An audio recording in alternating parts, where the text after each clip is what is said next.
नमस्कार दोस्तों, एक बार फिर से स्वागत है मेरे इस पॉडकास्ट चैनल में। और आज हम आपके लिए फिर एक कुछ नई चीज लेके आए हैं। हमारे घर के बड़े लोगों ने कहा है कि 4 कोट होते हैं जिनसे हमें बचना चाहिए। आज मैं उन्हीं 4 कोट में से एक कोट आपके लिए लाया हूँ। ये कोट आपको ये बताएगा कि आप अगर बिजनेस कर रहे हैं तो आप अपने बिजनेस को कानूनी रूप से किस तरीके से सुरक्षित करते हैं। भारतवर्ष में पाया गया है कि बिजनेस तो लोग कभी भी चालू कर देते हैं, छोटे लेवल से बड़े लेवल पे देखते देखते ही अपने बिजनेस को अलग अलग स्तर पे ले आते हैं। लेकिन जाने अनजाने में कई ऐसी जरूरी चीज है जिसको शायद वो करना भूल जाते हैं। तो इन्हीं सारे बिंदुओं पर, इन्हीं सारे डॉक्यूमेंटेशंस, रजिस्ट्रेशंस और लाइसेंस पे हम अपना पॉडकास्ट लाए हैं। और इन सारी बातों को करने के लिए हम स्वागत करते हैं हमारे स्टूडियो में हर्षदीप गुप्ता सर का, जो कि पेशे से एडवोकेट हैं। और आज हम उनसे जानेंगे वो तमाम चीजें जो एक बिजनेस को कानूनी रूप से वैलिडेट करने के लिए जरूरी होती है। तो स्वागत है सर आपका। Thank you sir.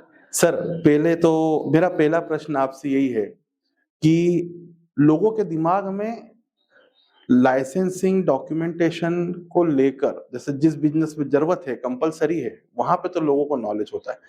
लेकिन कई सारे ऐसे बिजनेस हैं जो छोटे तौर पे चलते हैं, उन्हें पता ही नहीं है। क्या रेशो है भारत में? सो बेसिकली क्या होता है कि बिजनेस में बहुत सारे लोग यही गलतियां करते हैं। आप जनरली देखिए अपने आसपास जितनी भी शॉप्स अगर अपन आज देखते हैं आज की तारीख में, तो कहीं ना कहीं सभी के पास पूरे डॉक्यूमेंटेशन नहीं होते हैं। अब इसको अपन ऐसा भी बोल सकते हैं कि प्रॉपर डॉक्यूमेंटेशन की नॉलेज नहीं है, या फिर वो डरते हैं कि सीए के पास जाना पड़ेगा, किसी एडवोकेट के पास जाना पड़ेगा, उनकी मोटी फीस देना पड़ेगी। जैसे बहुत सारी चीजें हैं जिनको लेकर के लोग डाउट में रहते हैं और बिजनेस स्टार्ट कर लेते हैं, लेकिन डॉक्यूमेंटेशन उनका कवर। मुझे लगता है कि खर्चा वाला पॉइंट ज्यादा वो है कि लोगों को लगता है कि बिजनेस चालू करेंगे तो वैसे ही इनिशियल कॉस्ट सेटअप उनका ज्यादा रहता है, ऊपर से 30-40 हजार का खर्चा और बढ़ गया साहब कि ये सब करना है। देखिए, लेकिन क्या होता है, अगर वो इस छोटे से पार्ट को मिस करते हैं ना, वो बहुत सारी चीजें मिस करते हैं।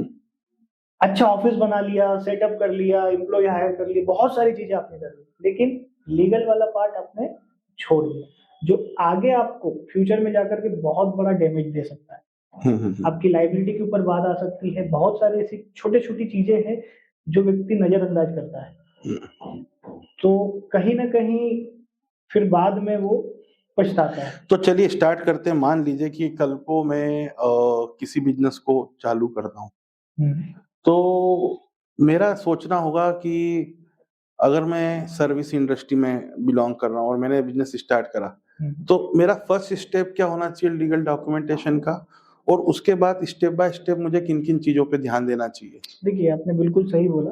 दो कैटेगरी में अपन डिवाइड करते हैं, एक प्रोडक्ट बिजनेस, एक सर्विसेज। सो प्रोडक्ट में काफी मेहनत लगती है, बहुत सारी चीजें होती है, और एक सर्विस इंडस्ट्री होती है। दोनों में कुछ चीजें कॉमन है, कुछ चीजें डिफर होती है। अब कॉमन चीजें की बात मैं अगर बताऊं तो सबसे पहले आपको ये चूज करना है कि आप as a sole proprietorship register होना चाहते हैं। अगर आप 2-3 पार्टनर्स हैं, आप दोस्त हैं, फैमिली है, या कोई भी आपका पर्सन है जिसके साथ में आप आपका बिजनेस रन करना चाहते हैं, तो आप एज अ पार्टनरशिप में रजिस्टर्ड हो सकते हैं। प्राइवेट लिमिटेड होता है, एलएलपी होते हैं, तो ये बिजनेस के फॉर्म्स है जिसमें आप अपनी फर्म को रजिस्टर्ड करवा सकते हैं। अगर मैं सोल प्रोप्राइटरशिप की बात करूं तो अभी अपन जितने भी शॉप्स देखेंगे मार्केट में, अधिकतर as a sole proprietorship registered होती है, जिनमें एकल स्वामित्व होता है। एकल स्वामित्व जैसे अगर मेरी शॉप है तो उस शॉप का मालिक मैं हूं, अगर उस शॉप में कोई नुकसान होता है या कोई फायदा होता है, सारी चीजों की रिस्पॉन्सिबिलिटी मेरी खुद की होती है, यानी कि एक व्यक्ति की। हाँ राइट, बिल्कुल एक व्यक्ति की होती है। तो अगर कोई व्यक्ति बिजनेस स्टार्ट कर रहा है तो उसको सबसे पहले तो ये डिसाइड करना चाहिए कि मैं इस बिजनेस को किस लेवल पे स्टार्ट करूं। तो पहला डिसीजन तो यही हो गया कि आप एज उसको proprietorship, partnership, private limited entity है ना, या एलएलपी, किस फॉर्म में आप उसको रजिस्टर्ड करें। करेक्ट। देन सेकंड चीज आती है कि डॉक्यूमेंटेशन। अब अगर आप as a sole proprietorship registered कर रहे हैं तो कुछ बेसिक से डॉक्यूमेंट्स होते हैं जिसमें बहुत ज्यादा कोई खर्चा नहीं होता है। बेसिक डॉक्यूमेंट्स में अगर मैं बताऊं आपको तो आपका गुमास्ता लाइसेंस होता है जिसे हम शॉप एंड एस्टेब्लिशमेंट एक्ट बोलते हैं, जो एज एन एक्ट है। अगर कोई बिजनेस स्टार्ट कर रहा है तो उसको ये लाइसेंस बनवाना कंपलसरी जरूरी है। होता है। अच्छा, इसमें भी क्या होता है, देखिए आपको मैं एक चीज बताऊंगा, एक होता है सेंट्रल लेवल के लाइसेंस, एक स्टेट लेवल के और एक लोकल लेवल के होते हैं। सेंट्रल लेवल जैसे मैं बताऊं आपको तो जीएसटी, करेक्ट, एमएसएमई यानी उद्योग आधार, ठीक है, ये सेंट्रल अथॉरिटी द्वारा जो है रेगुलेट होते हैं, है ना? अब जो गुमास्ता है उसको हम एज अ स्टेट का लाइसेंस रिप्रेजेंट करते हैं। जैसे मान लीजिए अगर आप एमपी में बनवा रहे हैं तो एमपी लेवल उसको कंट्रोल करता है ना? ठीक है। अगर आप महाराष्ट्र में बनवाएंगे तो महाराष्ट्र गवर्नमेंट उसको देखेगी, तो ये स्टेट लेवल पे होता है। देन थर्ड आता है लोकल लाइसेंस, लोकल रजिस्ट्रेशन हम जिसको बोल सकते हैं। जिससे अगर आप इंदौर शहर में है तो इंदौर शहर में आपको नगर निगम यानी ट्रेड लाइसेंस बनवाना अनिवार्य है। बहुत सारी चीजों में काम आता है। मान लीजिए अगर आपकी कोई ऐसी शॉप है जहां पर कल को कोई हादसा होगा, कोई चीज होगी, तो जैसे अगर मैं आपसे पूछूं कि व्हाट इज योर नेम, आपका नाम क्या है? सही बात है, क्या नाम है आपका? रंजन राठी। मैं कैसे मानूं आपका नाम रंजन राठी? सही बात है, मेरे जन्म प्रमाण पत्र पे डॉक्यूमेंट कुछ लिखा ना है, कुछ तो आपको आधार ऐसे कार्ड पे लिखा हुआ है, राइट, पैन कार्ड। सही बात कुछ है। ना कुछ प्रूफ देना रहेगा। ठीक उसी तरह अगर कल को आपकी दुकान में, शॉप में, व्यवसाय में कोई नुकसान या कोई चीज हो जाती है, दुर्घटना हो जाती है, तो कल को आप कोई चीज क्लेम करने जाएंगे, है ना, तो लीगल सबसे पहले आपसे एविडेंस। क्वेश्चन क्या पूछा जाएगा कि आपके पास क्या रजिस्ट्रेशन रिलेटेड डॉक्यूमेंट्स है? सही बात है। मान लीजिए एक टायर फैक्ट्री थी, उसमें आग लगी थी, टायर फैक्ट्री थी, सारा सब कुछ जल गया, कुछ भी नहीं बचा, सारे डॉक्यूमेंटेशन सब कुछ। ओके। तो अब इवन ये भी नहीं पता चल रहा था कि वहां पे कोई टायर फैक्ट्री थी। हाँ, टायर, बाप रे, तो काफी बड़े लेवल का नुकसान है। तो होता ये कि जब आप उस नुकसान की भरपाई के लिए क्लेम लेने जाते हैं, कुछ भी चीज, कोई भी आप चीज करवा रहे हैं, तो वहां पे डॉक्यूमेंट आपको सबसे पहले पूछा जाएगा। बहुत सारे लोग फूड रिलेटेड बिजनेस करते हैं, लेकिन उसमें भी कैटेगरी आती है। बेसिक रजिस्ट्रेशन होता है, एक हम अक्सर सुनते हैं फूड के पीछे एफएसएसआई का एक वो होता है, वो भी एक लाइसेंस ही होता है बेसिकली फूड इंडस्ट्री का। जैसे क्या होता है, जो फूड लाइसेंस होता है उसमें 3 कैटेगरी होती है। एक होता है बेसिक रजिस्ट्रेशन, हाँ, एक स्टेट और एक सेंट्रल। बेसिक, स्टेट और सेंट्रल, राइट। अब इसमें होता क्या है कि अगर आप किसी एक पर्टिकुलर जगह पर अपना बिजनेस कर रहे हैं, जैसे मान लीजिए आपने कोई किराना दुकान ओपन करी, कोई मेस है, कोई भोजनालय है, रेस्टोरेंट है, या कोई भी आप फूड का बिजनेस कर रहे हैं, तो आप बेसिक रजिस्ट्रेशन लेकर के स्टार्ट कर सकते हैं अप टू 12 लाख।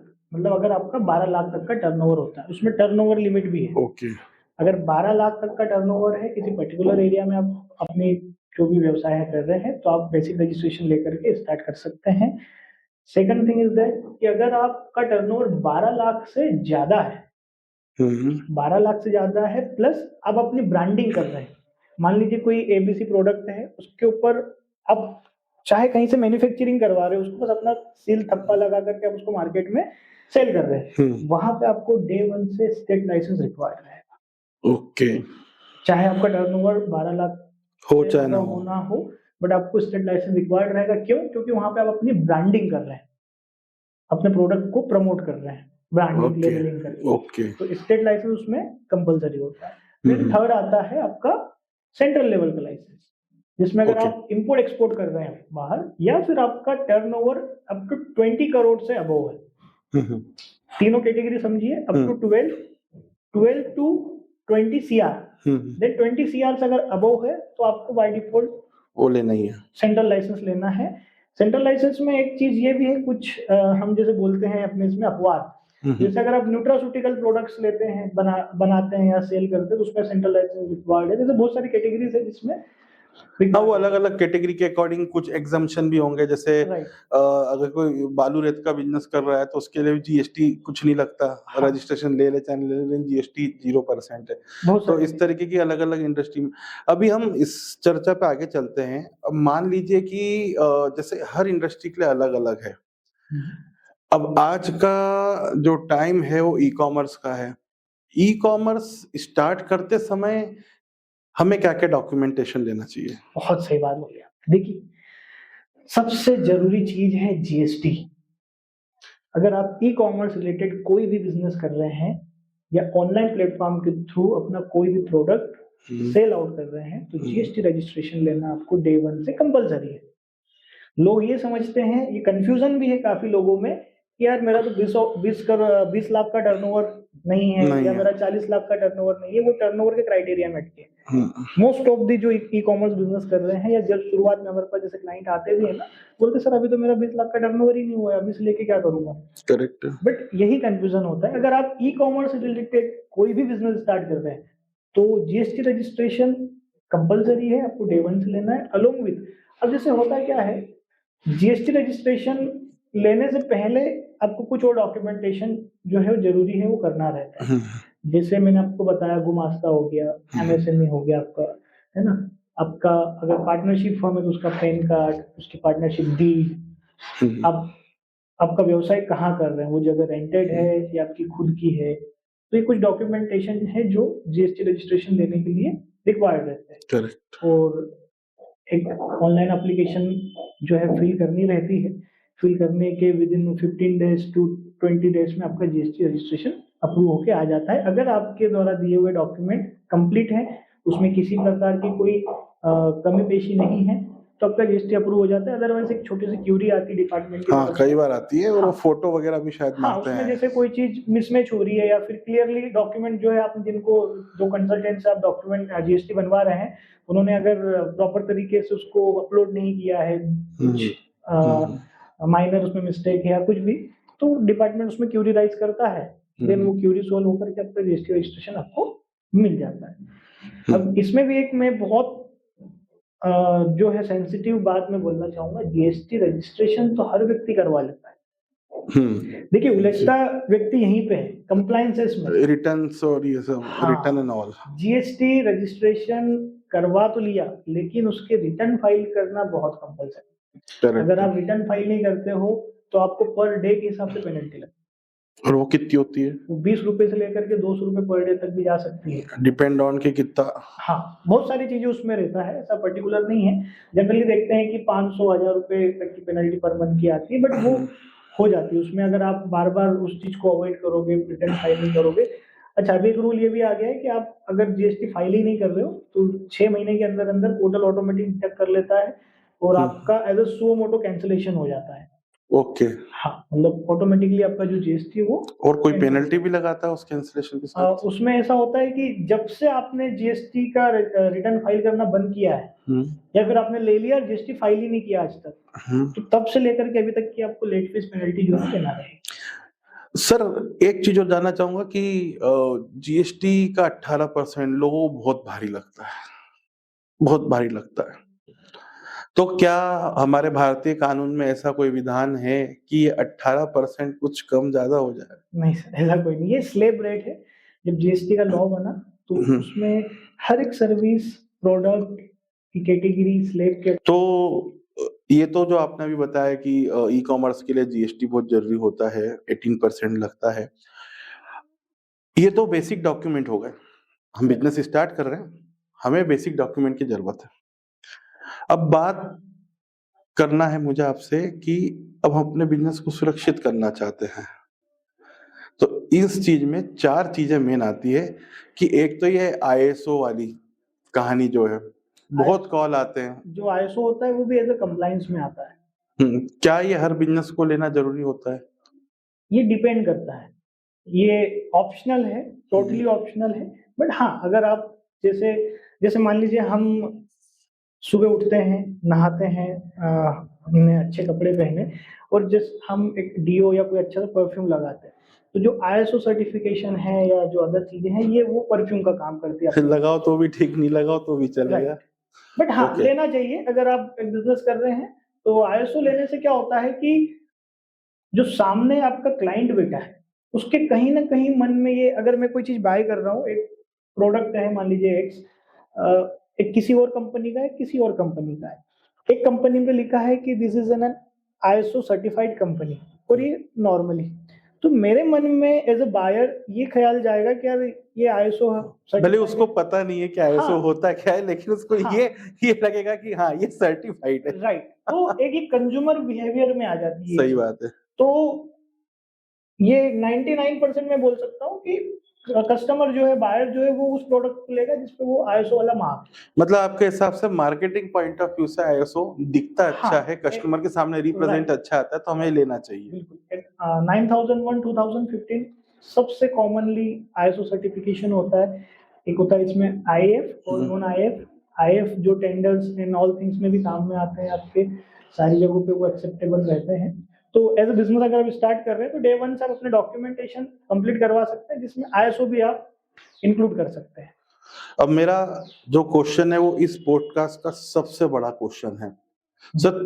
3 चीजें होती हैं जी, पेटेंट, कॉपीराइट और ट्रेडमार्क। राइट।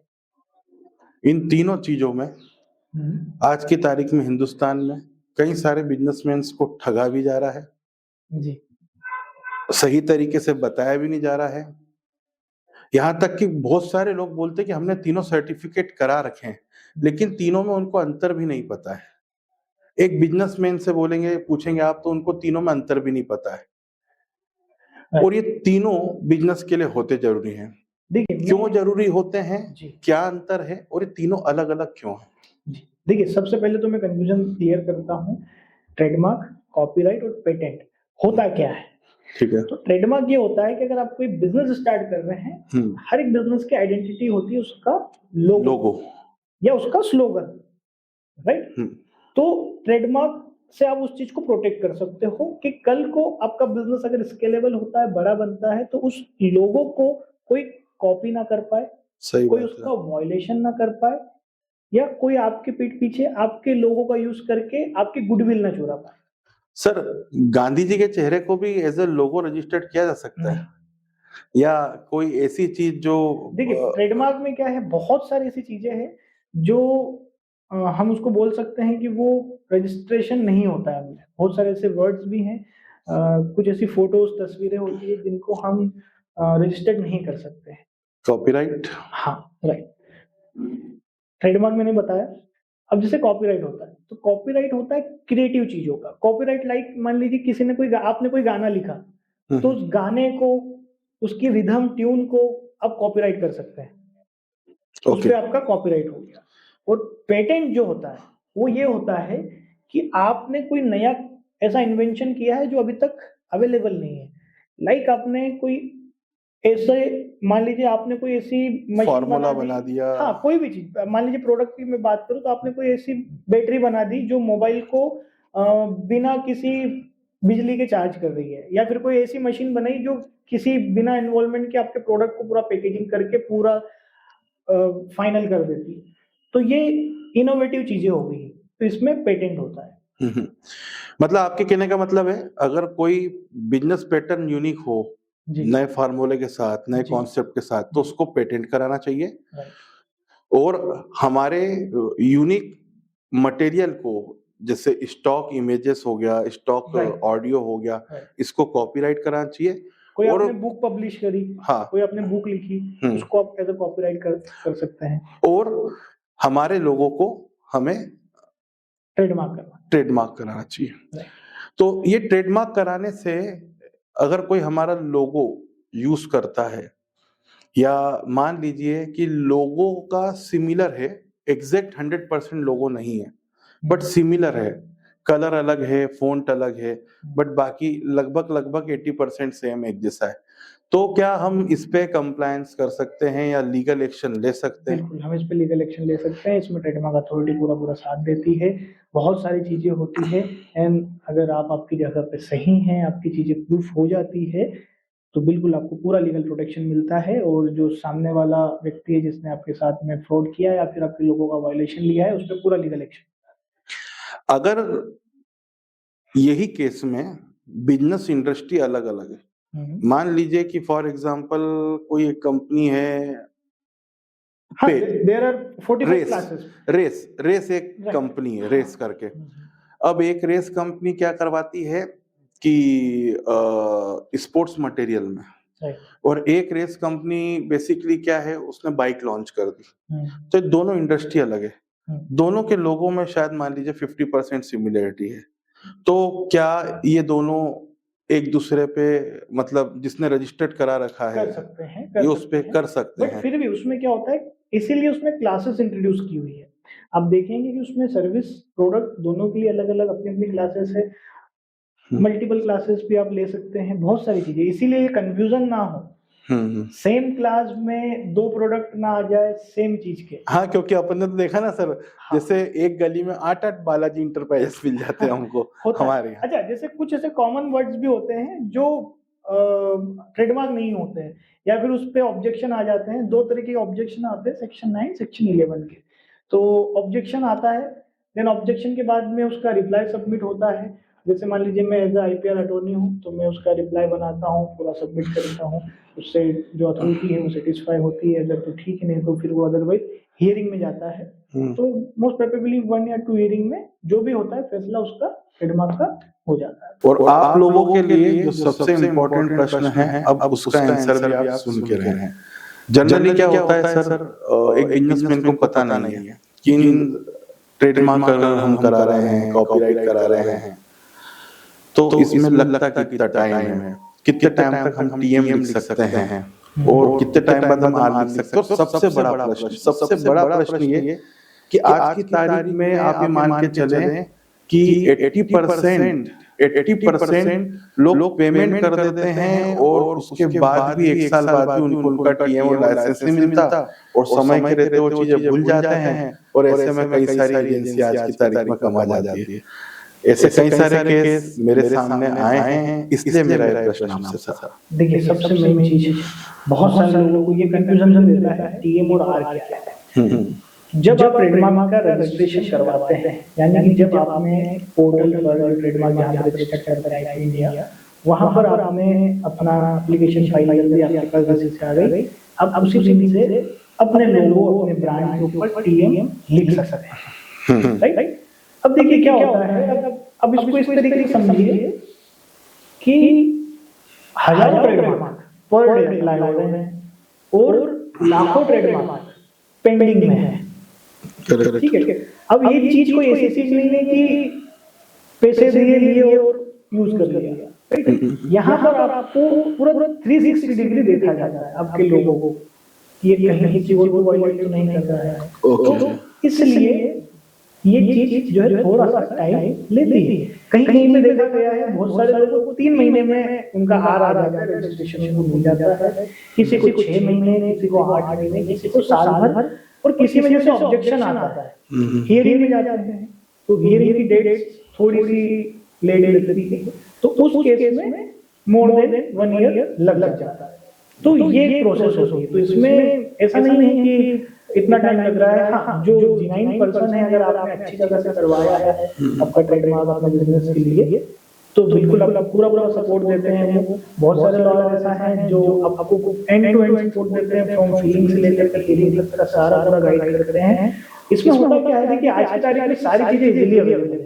अब ट्रेडमार्क के लिए आपको कहीं नहीं जाना है, आप यूट्यूब पे डालिए ट्रेडमार्क कैसे फाइल करें, आपको 50 वीडियो आ जाएंगे, आप देख करके फाइल कर सकते हैं, राइट। कोई उसमें रॉकेट साइंस नहीं है। बट क्या होता है, जैसे आज मान लीजिए मैंने मोर देन 200 ट्रेडमार्क जो है फाइल किए हुए हैं, ठीक है।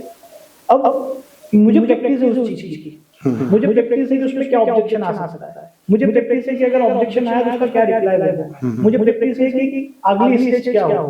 तो मैं अगर कोई क्लाइंट आता है तो उसको प्रॉपर तरीके से गाइड कर सकता हूँ कि आपका जो लोगो है, पहली बात तो ये कि आपका जो लोगो है ये ट्रेडमार्क इसको अप्लाई करने लायक भी है या नहीं। पहले उसको सर्च किया जाता है। सर्च ऐसा नहीं होता है कि आपने बस किसी गूगल पर या किसी पोर्टल पर देख लिया कि हाँ ये अवेलेबल है और बस नहीं है तो डोमेन की तरफ ऐसा नहीं होता। उसमें बहुत सारे एस्पेक्ट देखना पड़ता है। उस पर भी मान लीजिए पिछले 10 साल 20 साल की हिस्ट्री निकाल के देखनी पड़ती है कि उसके पीछे क्या है, आपका जो लोगो जो नाम आप दे रहे हो कहीं से कोई किसी और को टारगेट तो नहीं कर रहा है, है ना। तब जाकर के एक सर्च हिस्ट्री हम देते हैं, फिर हम उसमें अजम्पशन बताते हैं कि हाँ ये आपका हो जाएगा, ये नहीं होगा, या इतने इतने % चांसेस है, अपन उसको ले सकते हैं, मतलब उसको अपन रजिस्ट्रेशन कर सकते हैं, अप्लाई करके रजिस्ट्रेशन की तरफ जा सकते हैं। ऐसा होता है। कुछ ऐसे होते हैं जिसमें ऑब्जेक्शन आने के चांसेस होते हैं, बट ऑब्जेक्शन ऐसा हो सकता है कि अगर उसको अपन फाइट करें या रिप्लाई दें उसमें ही उनका काम हो जाता है और वो रजिस्टर्ड हो जाता है। अगर मॉनेटरी कॉस्टिंग की बात करें तो ये भी एक बहुत बड़ा मतलब गैप रहा है। कोई लोग 15,000 चार्ज करते हैं, कोई 20 जी, लाख, कोई जी। 30,000, 50,000, कोई 4,500। ये मतलब ऐसा है ना कि जब एक ही चीज कोई व्यक्ति खरीद रहा है, लीगल लीगल कोई चीज हुँ। सर्विस ले रहा है, तो उसके जब मल्टीपल प्राइजेस दिखते हैं तो आदमी कंफ्यूज हो जाता है कि कम पैसे लेने वाले को मैं सही मानूं, ज्यादा पैसे वाले को सही मानूं, या जी, किसको सही मानूं? जी, बहुत सही सवाल है आपका। या फिर आप हमें कुछ ऐसा बताएं हुँ, कि अगर आप ट्रेडमार्क, कॉपीराइट या पेटेंट कुछ भी करा रहे हैं, तो आपको ये चीजें लेना है जिससे आपको ये पता चले कि आपका काम। हाँ, देखिए जनरली मैं आपको अगर बताऊँ पैसे के पॉइंट ऑफ व्यू से तो ट्रेडमार्क रजिस्ट्रेशन में 4,500 रुपए की गवर्नमेंट फीस लगती है, यानी 4500 रुपए इसमें लगता है, इसके अलावा इसमें दूसरा कोई खर्चा नहीं है। एप्लीकेशन की बात कर रहा हूँ। अब इसमें क्या होता है कि जैसे मान लीजिए मैं एज़ अ अटॉर्नी हूँ, आज मुझे मान लीजिए 20 साल का एक्सपीरियंस है ट्रेडमार्क, हम्म, तो मैं उस एक्सपीरियंस का जो है चार्ज करता हूँ कस्टमर से। ओके। मतलब आप जनरली आप अगर किसी के पास जाएँ तो कन्फ्यूज़न में कोई इसमें पॉइंट नहीं है। अगर आप ऑनलाइन गूगल पे भी देखेंगे कि ट्रेडमार्क रजिस्ट्रेशन करने के लिए गवर्नमेंट फीस कितनी है, तो आपको गूगल बता देगा कि 4500 रुपए फीस है। अब 4500 के ऊपर आप कितना दे सकते हैं? किसी एडवोकेट को, किसी पर्सन को जो आपका ट्रेडमार्क रजिस्टर्ड कर रहा है। बहुत सारे ऐसे व्यक्ति हैं जो 1000 रुपए, 2000 रुपए ऊपर चार्ज करते हैं, जो एप्लीकेबल फीस है, देन वो आपका ट्रेडमार्क कर देते हैं। अब इसमें भी क्या होता है, सिंगल क्लास, मल्टी क्लास, है ना? अगर आपकी प्राइवेट लिमिटेड कंपनी है, तो उसमें फीसेस जो है ट्रेडमार्क की फीस है वो इंक्रीज़ होती है। 4500 रुपए अगर आप एज़ अ उसको इंडिविजुअल प्रोप्राइटरशिप में रजिस्टर्ड कर रहे हैं, ठीक है? प्राइवेट लिमिटेड के लिए उसकी हायर प्राइसेज़ है। अब इसमें एक गवर्नमेंट की तरफ से बेनिफिट है, जैसे मैंने बताया डॉक्यूमेंटेशन बनाना बहुत ज़रूरी होता है। जब जो अपन ने शुरुआत में बात करी थी कि आपको गुमास्ता एमएसएमई लेना चाहिए, तो यहाँ पे एमएसएमई का बहुत बड़ा रोल है। ओके, उद्योग आधार। उद्योग आधार या उद्यम ओके। आधार हम बोल सकते हाँ, हैं। हाँ। अगर आप एमएसएमई लगाते हैं, आपकी प्राइवेट लिमिटेड कंपनी है, तो प्राइवेट लिमिटेड कंपनी की फीस ज़्यादा होती है। आपका एमएसएमई लगने से आप अपना ट्रेडमार्क प्रोप्राइटरशिप या इंडिविजुअल की रेट में करवा सकते हैं। मतलब जो ओके। फीस एप्लीकेबल रहेगी गवर्नमेंट फीस, उस एमएसएमई से आपकी रिड्यूस हो जाती है। ओके। तो बहुत सारे ऐसे फायदे होते हैं जो अपने को पता नहीं होते हैं हम्म। डॉक्यूमेंटेशन के। तो एक्सपीरियंस के अकॉर्डिंग एक जो एडवोकेट होता है वो अपनी फीस डिसाइड करता है, लेकिन जाता तो गवर्नमेंट में सिर्फ 4,500 रुपए जी, ही है। तो मतलब यहाँ पे हम दर्शकों को ये बताना चाहेंगे कि आपके हाथ में पूरे राइट्स है कि आप निगोशिएट कर सकते हो। हाँ, as much as possible। Government सिर्फ 4,500 रुपीज ही चार्ज करता है। आगे बढ़ते हैं सर। अब एक कंपनी जो आजकल एक नया चलन आया है, वो है ओपीसी प्राइवेट लिमिटेड, 1% कंपनी। है ना? 1% कंपनी प्राइवेट लिमिटेड। क्या क्या ऑथराइज कैपिटल रखना चाहिए? और जब एक कंपनी फॉर्म होती है, तो बेसिक लाइसेंस की हमने बात कर ली, अब कंपनी फॉर्म हो गई, तो एक कंपनी को फॉर्म होते समय कौन कौन से लीगल डॉक्यूमेंटेशन और अपने हाथ में रखना चाहिए एज सेफर साइड? आपने ओपीसी की बात करी है।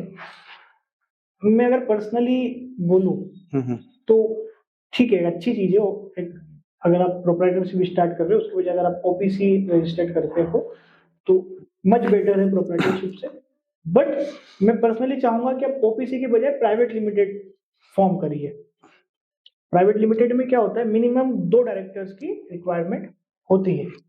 बट आप मच स्ट्रॉन्गर हो जाते हो, क्योंकि देखिए अल्टीमेटली क्या होता है, अगर आपको कल कोई फंड राइज करने जा रहे हैं या किसी एंजल इन्वेस्टर के पास में जा रहे हैं या कहीं भी आप जो है अपने बिजनेस को स्केल कर रहे हैं, तो थोड़ा सा अगर हम देखें तो चीजें रहती है। एक प्राइवेट लिमिटेड, ओपीसी, एलएलपी में थोड़ा सा डिफरेंस आता है।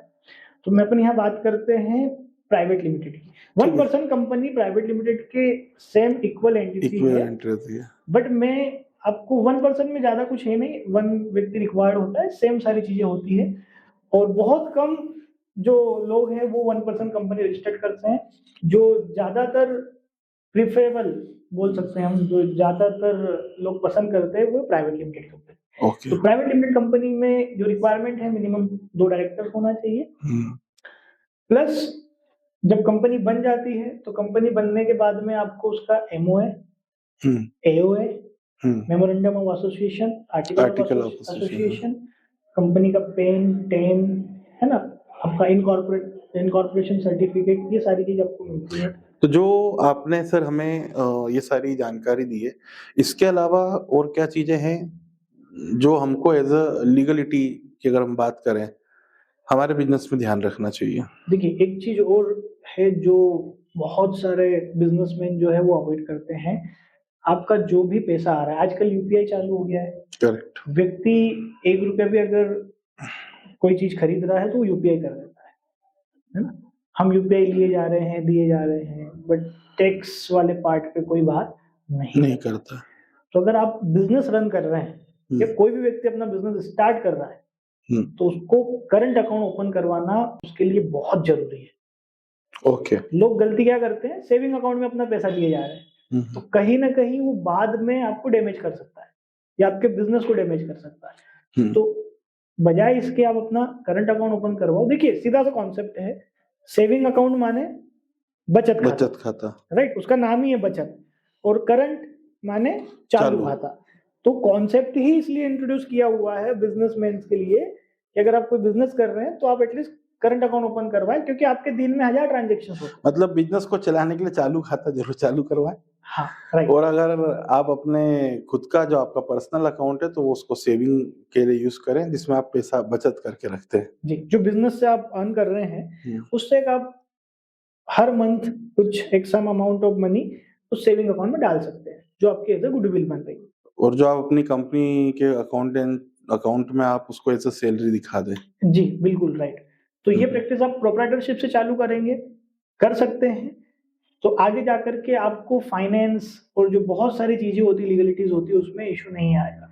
क्योंकि प्राइवेट लिमिटेड कंपनी भी उसमें ऐसा होता है कि आप उसके मालिक नहीं है, एक कंपनी है और उसके अंडर आप एज अ वर्किंग कर रहे हैं। हाँ, कंपनी और डायरेक्टर दोनों अलग अलग एक आइडेंटिटी होती है। राइट।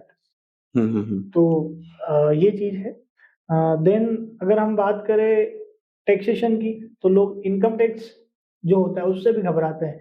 लोग बोलते हैं कि अरे मैं तो टैक्स स्लैब में आता ही नहीं हूँ, इसलिए लोग इनकम टैक्स भी नहीं फाइल करते। इसमें तो सर बहुत बड़ा एक आप ये मान के चलें कि ये बहुत बड़ा स्टोरी है कि टैक्स को लेके तो बहुत सारी कलमें घूमती हैं, नंबर्स में बहुत सारे परिवर्तन आते हैं, तो वो तो सब कला होती है सर। मगर एक चीज मैं ये जरूर जानना चाहूंगा कि जो डॉक्यूमेंट और ये सारी चीजें आपने बताई बिजनेस को लीगल तरीके से चलाने में, मान लीजिए कि फ्यूचर में हम बिजनेस में जैसे जैसे बढ़ता है तो वैसे वैसे क्रेडिट भी बढ़ती है, हम लोगों को क्रेडिट पे माल देना भी चालू करते हैं, क्रेडिट पे सर्विस देना भी चालू करते हैं। तो क्या ऐसा कुछ होता है कि जब व्यक्ति लीगल तौर पे कुछ एक्शन लेना चाहता है, कर सकते हैं, तब ये डॉक्यूमेंटेशंस ही आपको एक बेस आधार पे खड़ा करके आपको फाइट करने लायक बनाते हैं? जी, देखिए, इस चीज की प्रिपरेशन आपको ना डे 1 से ही करनी रहती है। अगर आप बिजनेस रन कर रहे हैं और आपको पता है कि मेरे बिजनेस में उधारी रहेगी, है ना, सिंपल शब्दों में बोले तो उधारी, अगर आपका बिजनेस उस पर ही टिका हुआ तो आपको, आप चाहे तो एक छोटा सा एग्रीमेंट हर दुकानदार से कर सकते हैं, ठीक है। अगर आप उधार दे रहे हैं अपना माल सामान, तो आप उसके कुछ चेक अपने पास रख सकते हैं एज अ सिक्योरिटी। कुछ ऐसी अपनी कंपनी की पॉलिसीज बना सकते हैं जिसपे उसके आप सिग्नेचर करवा सकते हैं। दूसरी चीज, जब भी आप उसको कोई अपना सामान दे रहे हैं, अपना प्रोडक्ट बेच रहे हैं, उसको दे रहे हैं, तो उसके सारे इनवॉइस, अगर आपकी कोई व्हाट्सएप पे बात हुई है कि मुझे इतना आइटम चाहिए, डिलीवर चाहिए, आपको यहाँ पे इतना पहुँचाना, वो सारे चेट्स, सारे प्रूफ्स अगर आप आपके पास रखते हैं तो बिल्कुल लीगल सिस्टम है, पूरा वर्क होता है, आपको आपके हक का पैसा मिलता है, आपका पैसा नहीं डूबेगा। अभी आपने एक शब्द यूज करा है, चैट। जी, ईमेल लीगल प्रूफ में मान्यता रखता है, भी रखता है। व्हाट्सएप भी व्हाट्सएप चैट को भी आप जो है कोर्ट में पेश कर सकते हैं। ये एक नई चीज थी, क्योंकि जनरली क्या है, क्योंकि लोग अभी जो हमारे नए कानून चेंज हुए हैं तो उसमें बहुत सारी चीजें जो हमारा पुराना 50 साल से इतिहास में कानून चलते आ रहा था, जो 50 साल से कानून चलते आ रहा था, उसको बहुत हद तक रिफॉर्म किया है और बहुत सारी नई नई चीजें, क्योंकि अब we are live in 21st century. तो दुनिया डिजिटल हो रही है, आर्टिफिशियल इंटेलिजेंस आ रही है, हर चीज में एआई का यूज हो रहा है। और आपके फील्ड में एआई? हमारे फील्ड में भी एआई आ रहा है। आप देखिए लीगल ड्राफ्टिंग एआई की मदद से बहुत इजी हो गई है। बहुत सारे प्रोफेशनल हैं जो एआई का यूज करते हैं ड्राफ्टिंग के लिए, बट मैं आज ये बोलूंगा कि पूरा एआई पे निर्भर नहीं होना है।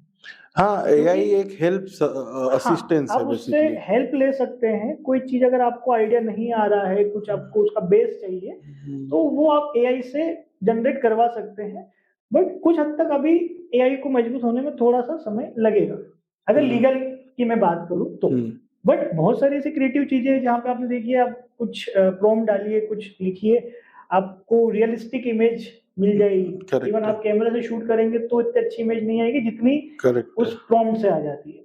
तो वहां पे बहुत हद तक एआई ने अपना जो है अच्छा अपना ट्रांसफॉर्मेशन किया है। बट लीगल में अभी कुछ हद तक वो चल रहा है, वर्किंग कर रहा है। हम एआई की मदद से चीजें कर सकते हैं, बहुत अच्छी चीजें कर सकते हैं, बट टोटली एआई पे निर्भर नहीं हो सकते। तो एआई का इस्तेमाल भी अब लीगल फॉर्मेट में आ गया है, काम आसान आप लोगों का कर रहा है। लीगल डॉक्यूमेंटेशन के कुछ नेगेटिव रिजल्ट्स भी हैं? नहीं, अगर देखा जाए तो इसका कोई साइड इफेक्ट या कोई इसका नुकसान नहीं है। हर एक डॉक्यूमेंट आपके बिजनेस को स्टेबल करता है, कानूनी रूप से मजबूत बनाता है, ताकि फ्यूचर में आपको किसी प्रकार का कोई डिस्प्यूट, किसी प्रकार की कोई आपत्ति या किसी प्रकार का कोई भी डैमेज ना भुगतना पड़े। मान लीजिए आज मैंने एक कंपनी बनाई, उसको रजिस्टर्ड करा, आगे बढ़ाया, 10 साल हो गए, अब मैं उसके नाम में या कोई सी चीजों में चेंजेस चाहता हूँ, लोगों में भी चेंजेस चाहता हूँ, कर सकते हैं। तो उसी डायरेक्टर का होना जरूरी है?